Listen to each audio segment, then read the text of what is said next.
Mes chers compatriotes, concitoyennes et concitoyens d'Haïti et de la diaspora,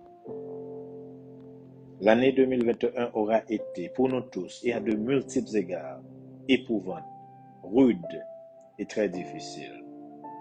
Elle aura malheureusement contribué à exacerber encore plus les problèmes les plus profonds que connaît notre cher Haïti.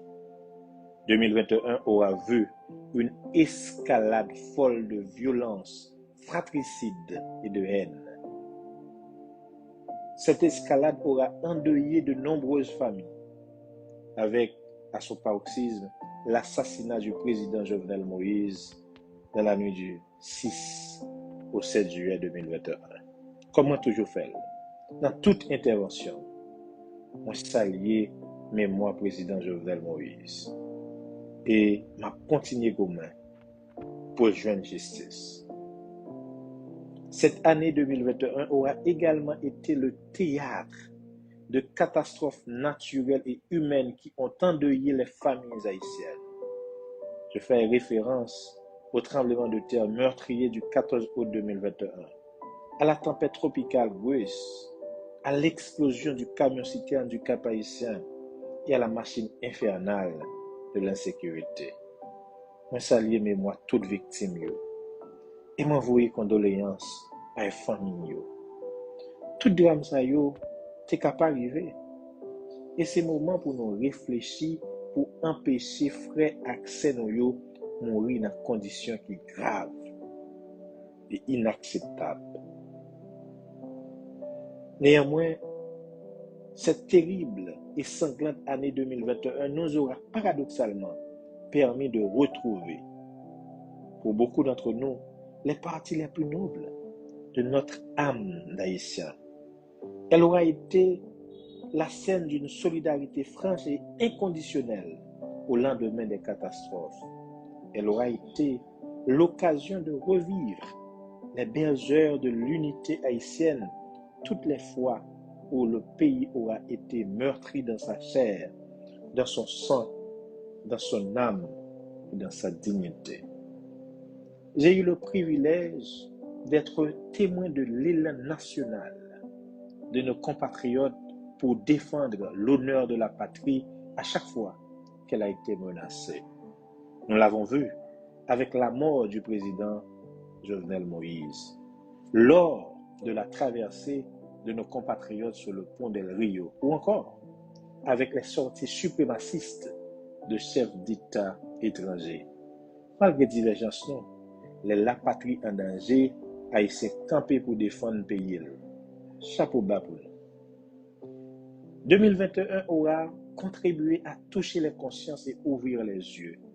Ouvrir les yeux sur la seule nécessité de l'heure.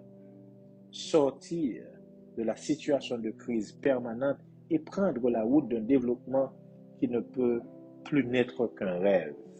L'année 2021 aura permis de faire sauter de multiples verrous, de multiples tabous, de briser les chaînes de la soumission, de la passivité, de l'indifférence.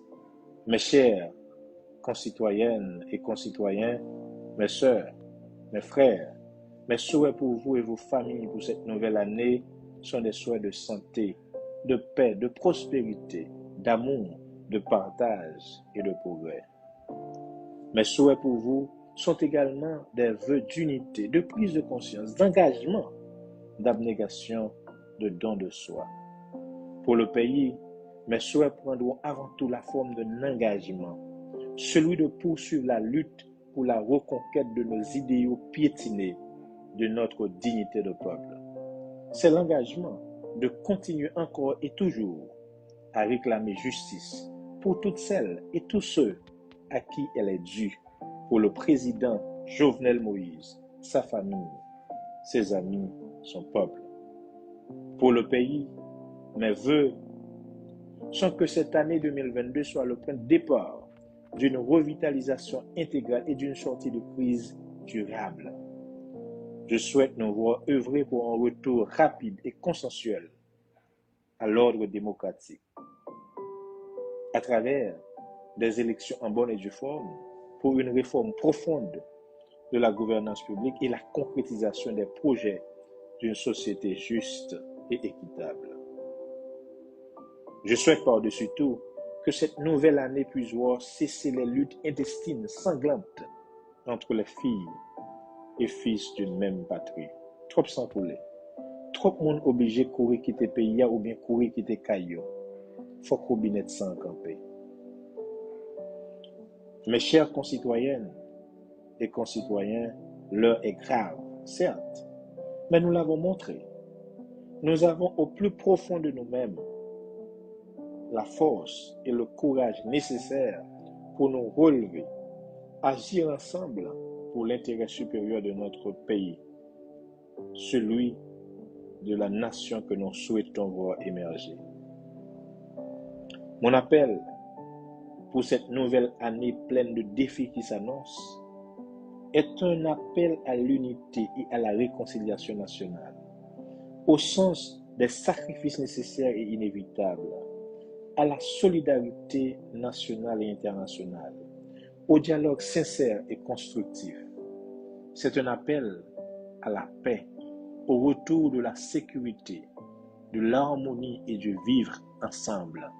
C'est un message d'espoir, de persévérance, d'amour et de fraternité. À vous toutes, à vous tous, je souhaite une belle et fructueuse année 2022.